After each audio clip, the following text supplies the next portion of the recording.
Welcome, everyone, to the 8th edition of the interview series hosted by GDG Inspire. My name is Giulia Dino Giacomelli, and I am the founder of GDG Inspire. Every month, we deliver the StratCompio, our newsletter that features one interview with an expert and one review of a specific strategic communication-related matter. This month, we have invited Fabian Wichmann, an expert in prevention and de-radicalization with a focus on right-wing extremism. We will focus on the Magdeburg and the New Orleans attacks. We will discuss recent trends in online radicalization and challenges for the prevention and countering of violent extremism. Fabian, welcome to the StratCompio. Hey, nice to be here. Thanks. First question for you, the following. So both the Magdeburg and New Orleans attackers displayed patterns of online radicalization and engagement with extremist narratives in digital spaces. This is nothing new for experts in the field. However, did the attacks show us new trends in online radicalization? And if so, what are they, in fact? I think there are some similarities when we look on both. On the other hand, they are a little bit different, at least completely different. So, because if we look at the Magdeburg attacker, we have a person which was, lived in Germany as an asylum seeker since 2006, and from 2016 to 2024, he worked as a psychiatrist in Germany. So he was, embedded in life, and he was also working as a doctor. And he was also very publicly known because he was very visible on social media. He wrote a lot of tweets on X, and he was very well connected to journalists because he was something like a person who tried to help other women who had trouble with their with the government, or also with their political Islam or whatever. So he was very active, well known. But at least we realized, because there was an ongoing discussion, was this a terrorist attack or was it more an amok? And for now, officials say it was more an amok, not a terrorist attack, because there are some missing points, like having a constant ideology, having a goal, or having a clear something like the Oslo Breivik had, so that there's a manifest or something political he wants to tell. And there was nothing like this for their attacker from Magdeburg. And if we look at their attacker from New Orleans, he was also very well embedded in life. So there was a family, kids. He had a constant CV with different jobs, also in the army. So he was well educated. Had these two kids. At least some financial problems and trouble with their with his ex-wife, whatever, and then there was some criminal records, but nothing big. And then there was this moment that he decided to change his life totally and planned this terrorist attack. And for him, there was a clear connection to a political ideology. So he was converted to the Islam in advance of the attack. So there was an idea of he wanted to show something. He wanted, or he had a message for the world, and he wanted to have this signal.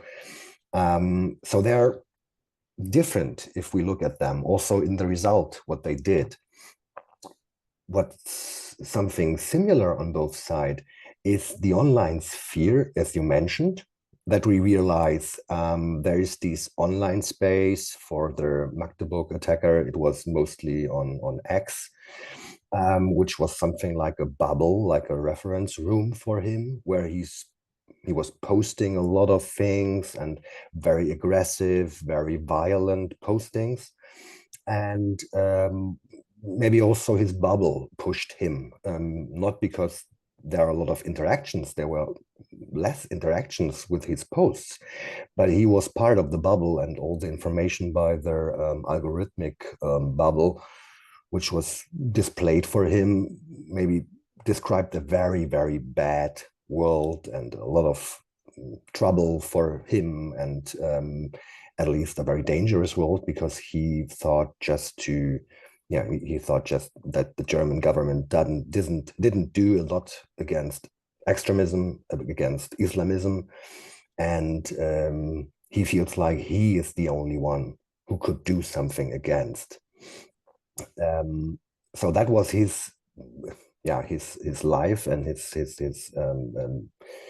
online bubble. I think at least the whole online offline discussion, I think I'm skeptical because, as you mentioned, it isn't new that people are getting radicalized online. We also knew about the New Zealand attack and the Oslo attack, that people used the online sphere to as a messenger for their ideology, for their ideas. So they do live streaming, they do publishing manifestos into in the online world, and on the other hand, they are interacting with different people all over the world in these radicalized bubbles, and they push them sometimes not personally. So these radicalized environment, they push them not personally and telling them you have to do, but as I mentioned, for the Magdeburg attacker, it's just the environment which is telling you, okay, you are the one, you have to do something because the world is getting better and worse and worse. So start something, do something. And that's, I think, So it's sort of call to action. It's a call to action. And I think that's the big issue for X, for all these social networks. They have to think about what is their responsibility, what could they do, because people, like everyone, we don't divide a lot between offline and online. So that is at least one world. We are sitting here speaking online. So it's just a medium for us for communication and to get information. If I understand right, I mean, of course, you described, if you like, the radicalization path of attackers, that they are very different, in fact, in the way they resorted to violence and what were their, their motivation and their triggers. But then when it comes to their, let's say, the aspects of online radicalization, we could not really push ourselves to say that there is something new with something that we have already seen. And in fact, that of course, social media provide for a platform for these conversations to happen, but also for people to motivate themselves in order to actually commit violence. Yeah. I have a follow-up question as you described the the radicalization path of the Magdeburg attacker. Is it, for me, it was very surprising to observe, let's say, and to notice the background of this person, because he himself came from a Muslim country, and then he committed an attack because the German government didn't do enough against Islamist extremism. Is this something new, or we have seen this already? Think about if there's a reference in a terrorist person or biography.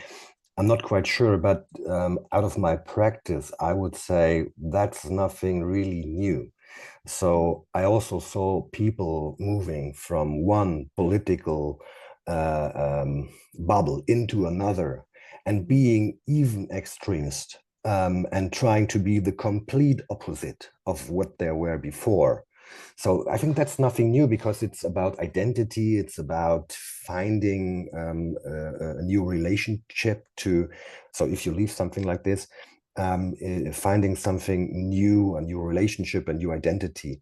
But for the Magdeburg attacker, it's something different, because he was a political refugee. So he came from Saudi Arabia to Germany because he had some issues with their government, with their and he was.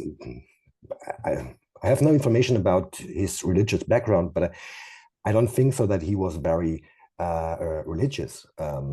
So he was, when he was in Germany, he was very critical about the Islam and Islamism and all that stuff, and yeah, published his criticism very public on X, and also shared some far right or right wing extremist narratives, ideas, and supported far right politicians or influencers.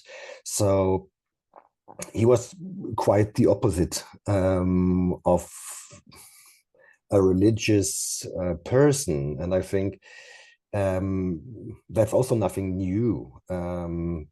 And also, if we look at the target, so he drove to a Christmas market, which is more a symbol for Christians, for the whole Central Europe Christian idea, maybe something like this, these Christian markets. So also, he was a critic of the Islam. On the other hand, he drove into a Christian Christmas market.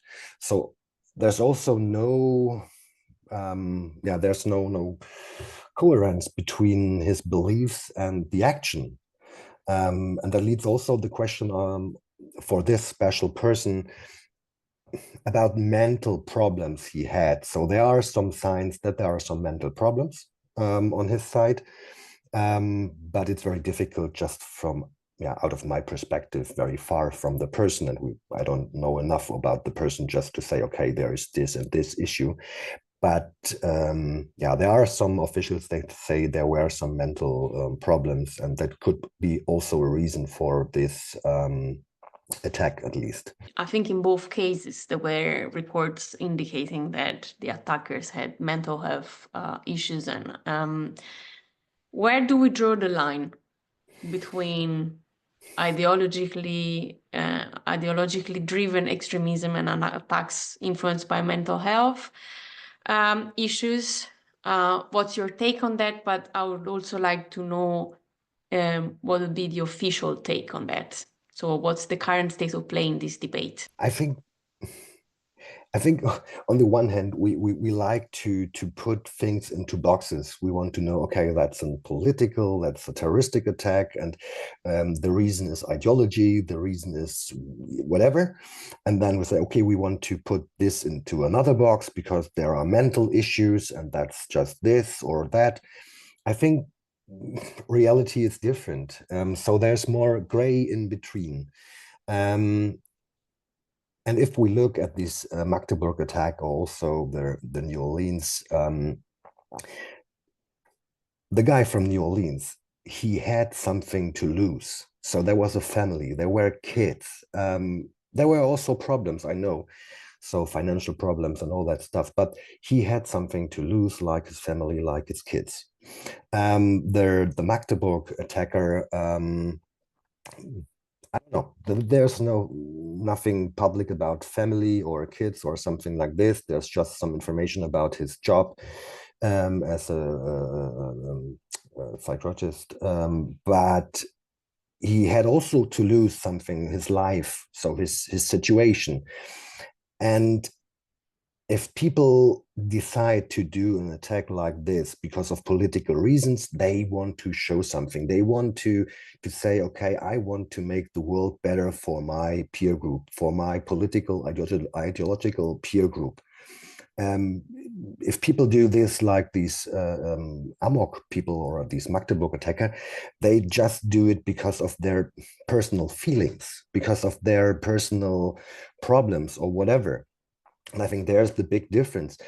But we can't divide like the mental issues and the political issues. We saw a lot of other people who did attacks in the past. They had both. They had a political idea and they had mental issues. I think that's not really useful to divide and to say, okay, it is maybe political or it is a mental issue. Um, Sometimes it will work, but mostly they are combined. Because if you decide to lose your life through an amok or a terroristic attack, you also lose all your connections to your family, and there is something in your mind. There is a mental issue that you are so yeah so depressed on, and so clear to say, okay, I don't want to live anymore and I want to set a sign, um, that there's mostly something mental in the back of these persons. How important and how big these mental issues are, people with more knowledge on the case should decide or should discuss. But I think we can't divide so clearly between political and mental issues. You've been working for decades in exit programs. From a disengagement perspective, what is the most effective approach? Because I think what we have just been discussed, so the dichotomy, the tension, or maybe not the tension, but the complementarity between ideology and mental health, I guess has an impact Hmm. when you have these engagement programs. Is there a leverage that is more effective to pull in these engagement programs between these two? Or once again, is a combination? What what is your opinion on that? My experience is like we have to combine both. So if I think about person I met in the past, it was always a mixture of different problems in the disengagement process. There were some maybe financial problems. There were also drug problems. There were problems in their biography, like father, mother, or um, yeah, getting bullied in the past. There were mental issues. So that doesn't mean that every person who is on this process of disengagement needs everything. So, but our offers in disengagement, they need to be prepared for different interventions and different needs for the person. If I have a person with mental issues, if I have a person with financial problems or drug issues, I should have the network to build up something like a multi-agency approach and to deliver different kind of help to the person, to stabilize the person in different ways. So I don't think that it will work just to say, okay, radicalization, de-radicalization is only an ideological problem, or on the other hand, it's only a social problem.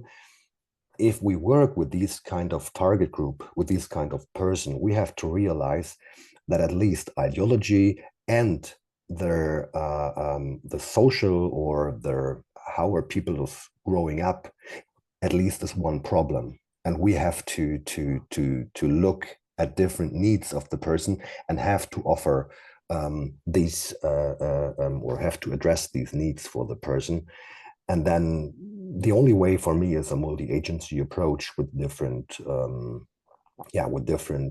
experts and a network which is useful for the person. That's what I realized. If we compare with 10 years ago, we are seeing more and more profiles with an ideological mix. So what you were describing before, no? So for example, the Madburg attacker going from uh, you know, being against Islamists and then getting into immigration debates and but anti-Semitism, conspiracy theories. So what we would call as the ideological mix or salad bar extremism. In view of what you have just said, of the multi-agency approach of the disengagement programs. How challenging is it today to disengage someone that let's say, that reflects this salad bar ideological mix? I think that's very difficult because ideology is a double-sided sword, something like this. On the one hand, ideology is telling you you have to do it like this. And if you don't do it like this, then it's wrong. That means people are strict on one line. At that point, they realize the ideology is wrong. They see, okay, maybe there are other different ways. And then it's easier for people to interact, to criticize, to share counter or alternative narratives, because the person is very clear what is wrong, what is right. If you have something like the salad bar extremism, it's much more complex because these people are picking different ideas from different ideologies and put all together to one very personal ideology. And this ideology is very flexible. And just to argue the whole time like this is right, this is wrong, have a look at this, it's much more difficult for practitioners to do, at least. So I think these salad bar extremism is much more much more difficult for these practitioners, and we do have to think about different approaches to address these needs. And then we go back to the question of this multi-agency approach, because then we realize we need all that different professional backgrounds to address the problems. If we look at these so-called sovereignists, mostly they have also a very wide mixture of different ideological narratives in their umbrella ideology, at least. But they also have some significant breaks or problems financially or personal because of their family, or they lost something important in their life, their, I don't know, kids, wife, whatever. And then there's these big break or these big problem in their life, and then they're getting radicalized because they have a problem that they can't solve, and then they are looking for they are searching the reason somewhere else and addressing it like, okay, you are responsible for my problems right now.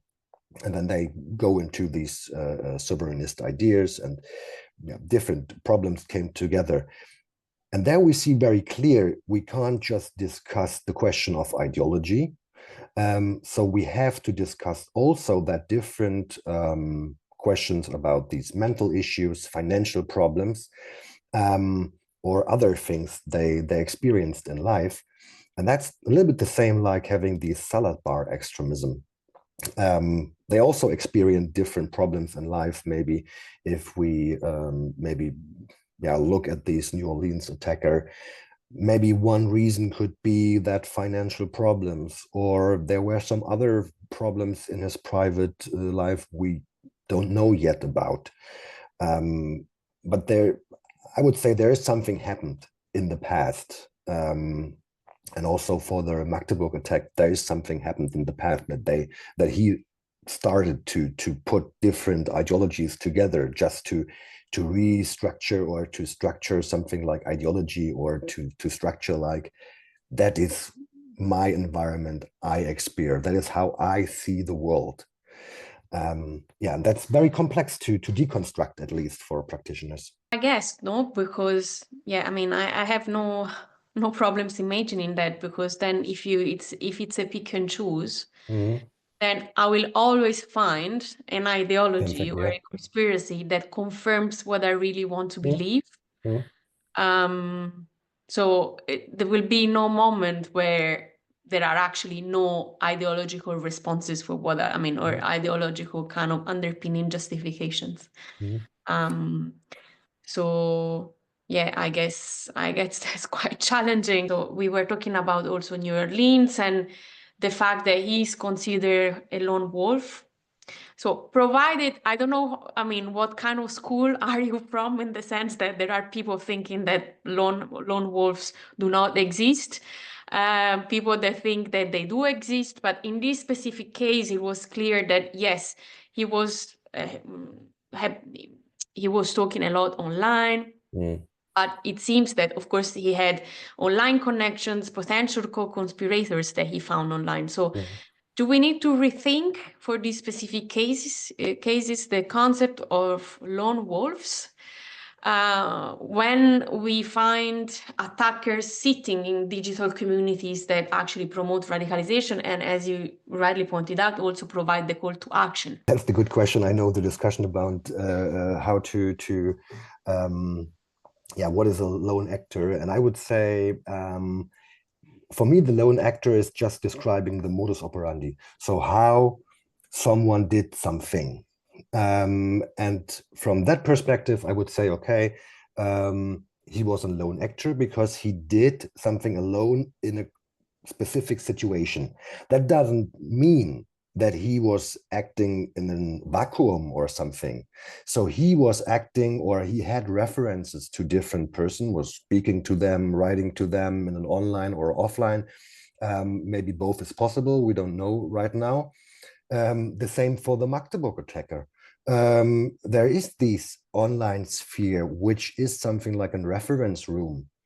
It could be also very passive reference room. So he is only reading about what other people think, and that is also influencing him.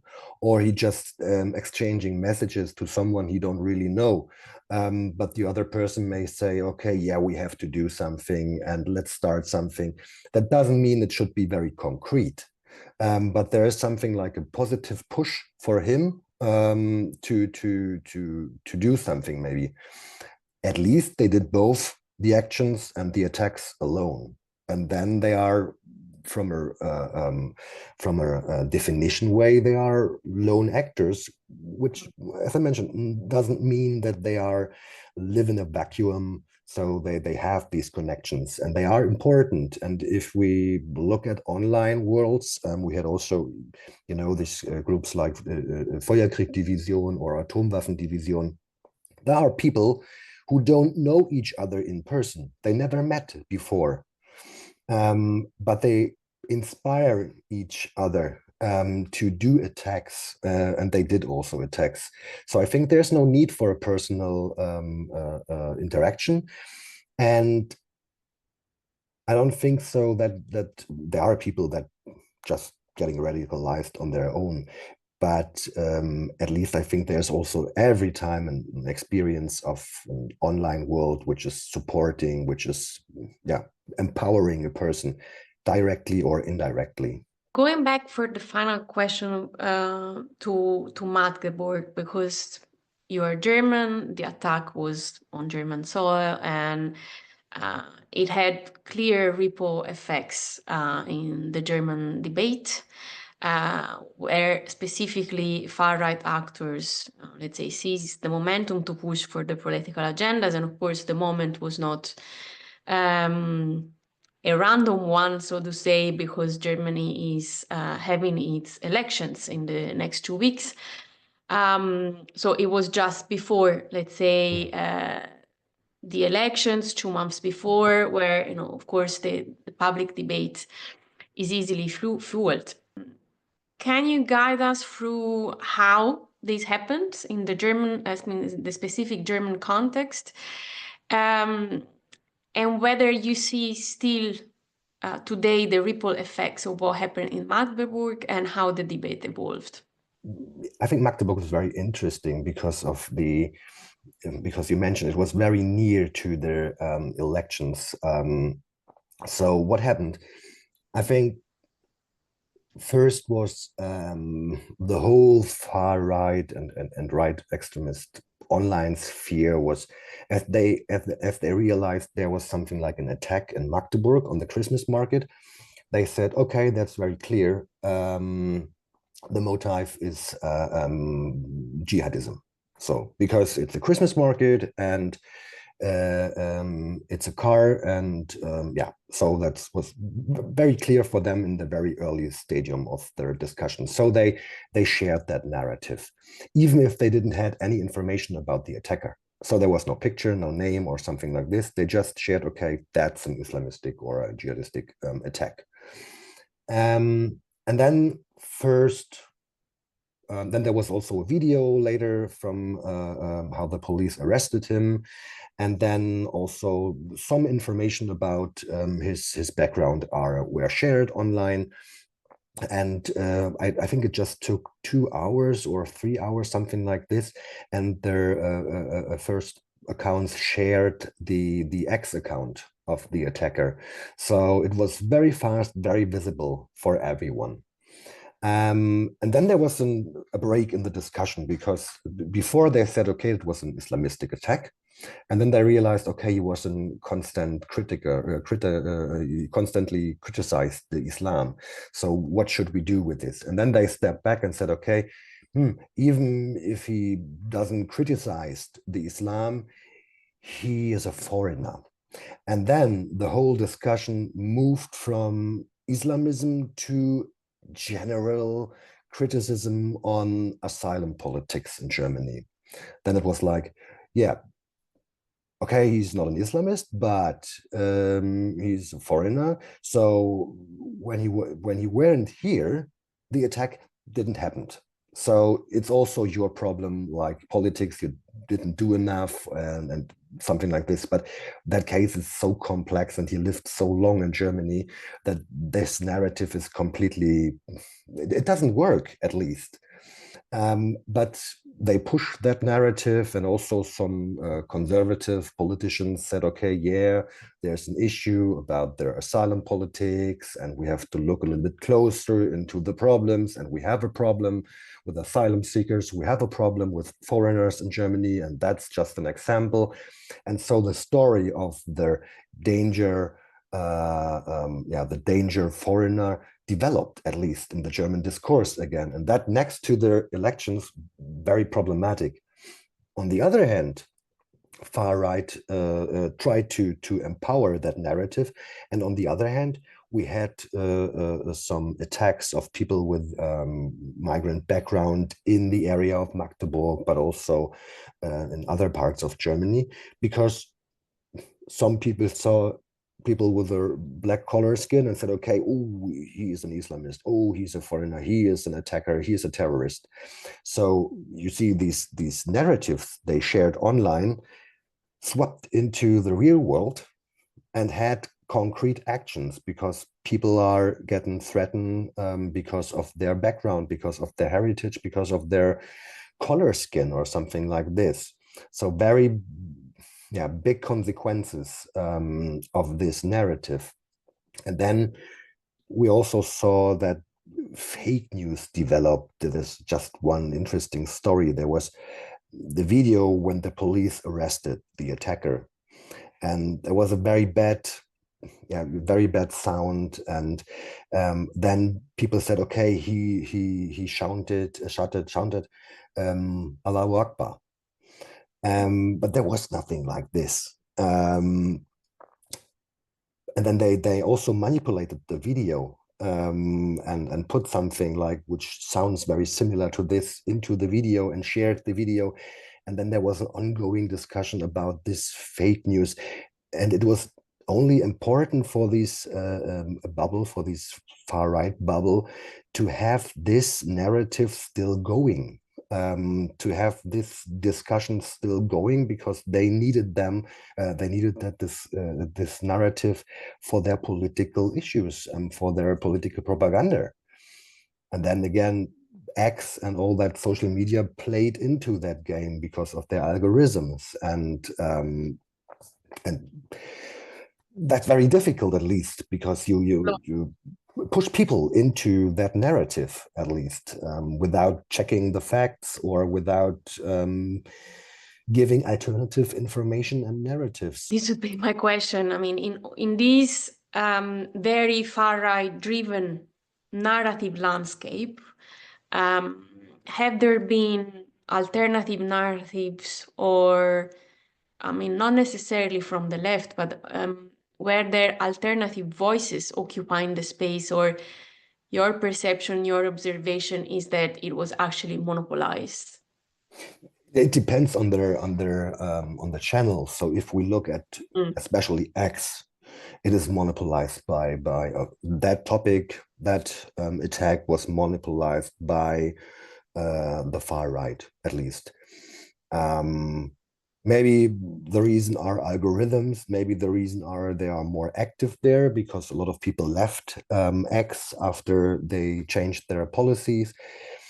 But at least it is like, yeah, peers speaking to peers and sharing far right narratives, and other just agree on that on X. And I think that's very difficult because still X is a very important